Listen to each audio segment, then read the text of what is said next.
जय श्री कृष्णा। राधे राधे। अब हम आपको आत्मदेव की कथा सुनाते हैं।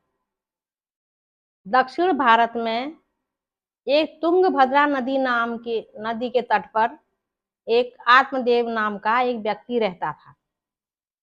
वो चारों वेदों के प्रांगत था। उसकी पत्नी का नाम धुंधली था।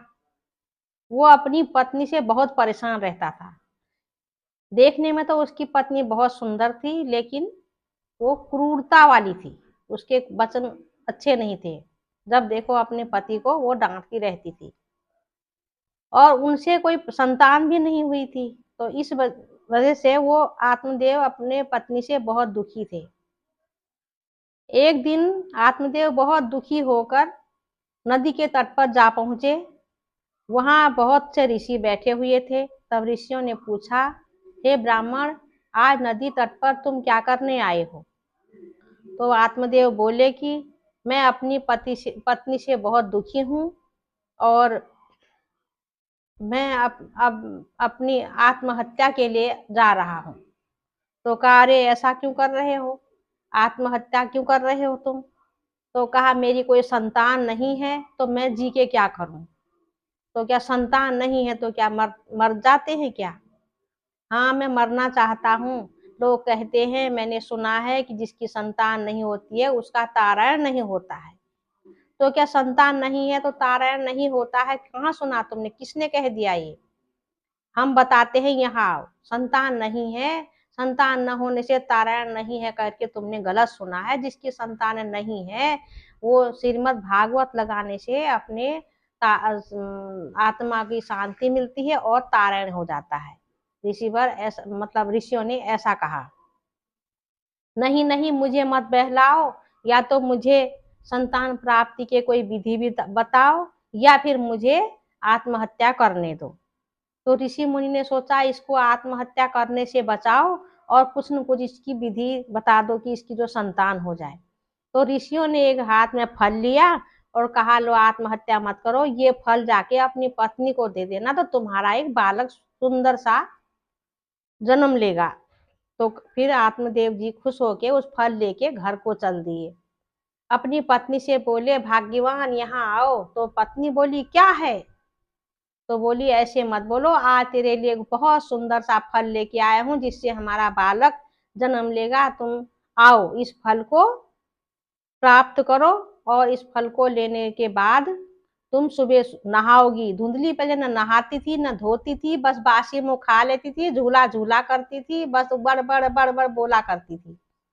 उससे वो बहुत परेशान थे। अब कहा कि फल तो तुम लोगी, लेकिन पहले सुबह स्नान करोगी, फिर भगवान की पूजा करोगी, फिर ये फल लोगी, और इस फल को खा के तुम्हारा बालक जन्म लेगा। अब धुंधली ने सोचा, पहले मैं सुबह स्नान करूं, फिर मैं पूजा पाठ करूं, उसके बाद फल सेवन करूं, फिर मेरे गर्भ में बालक आएगा, फिर मैं 9 महीने तक उसको गर्भ में रखूंगी। गर्भ में फिर बालक, उसके बाद 9 महीने में बालक जन्म लेगा, फिर उसकी सब मल मूत्र साफ करूंगी। इससे कौन झंझट करे?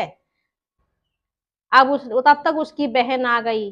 दीदी क्या कर रही हो? उसने कहा, बहन ये देखो तेरे जीजाजी जो है लेके आए हैं फल, और ये फल खाओ, कहा मेरे से हमारा सुंदर सा बालक होगा, लेकिन इस फल को खाऊंगी फिर मेरे पेट में गर्भ रहेगा, फिर मैं 9 महीने का बालक पैदा करूंगी, उसके बाद मैं फिर उसका मल मूत्र साफ करूंगी, कौन झंझट करे?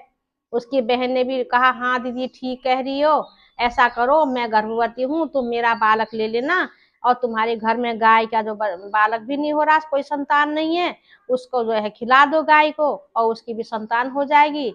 और ऐसा कह के धुंधली ने उस फल को गाय को खिला दिया। जब गाय को खिला दिया तो फिर तब 9 महीने के बाद उसकी बहन का बच्चा हुआ। वो उसने गोद ले लिया और अपने पति को दिखा दे कि देखिए मेरा बालक हुआ है। और उधर गाय को जो फल खिलाया, थोड़े 2 दिन बाद उसका भी बालक हो गया।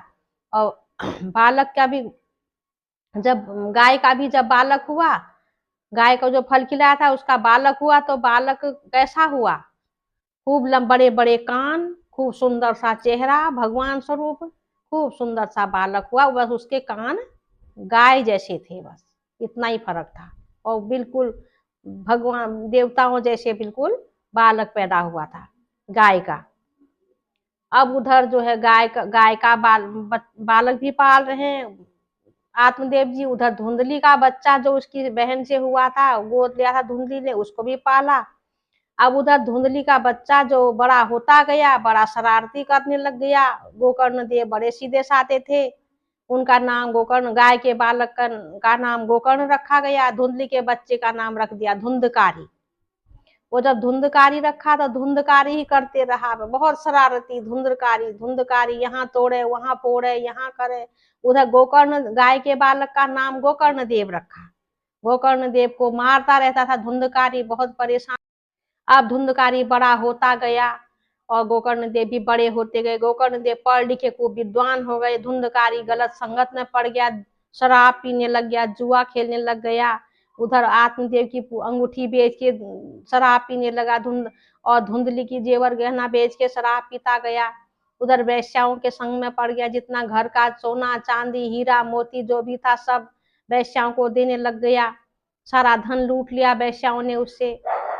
अब जो है गोकर्ण देव तो खूब अच्छे बालक बन गए। उधर फिर धुंधकारी से परेशान बहुत हो गए आत्मदेव भी। फिर जो है एक दिन वैश्याओं ने सोचा कि अब तो इससे सारा धन लूट लिया है, अब इसको हम मार देते हैं। वो वैश्याओं के हाथ से उसकी मृत्यु हो गई। वो मर चुका। अब इधर देखा कि सताने लग गया धुंधकारी, गांव में आके रो के चिल्लाने लगा। उधर गोकर्ण देव के सपने में आने लग गया, भैया मैं तो तरा। उधर गोकर्ण देव ने पहले क्रियाकर्म सब जगह किया, फिर भी गोकर्ण देव को सताने लग गया, मैं तो तरा नहीं हूँ, मुझे तारो, मुझे तारो कहा।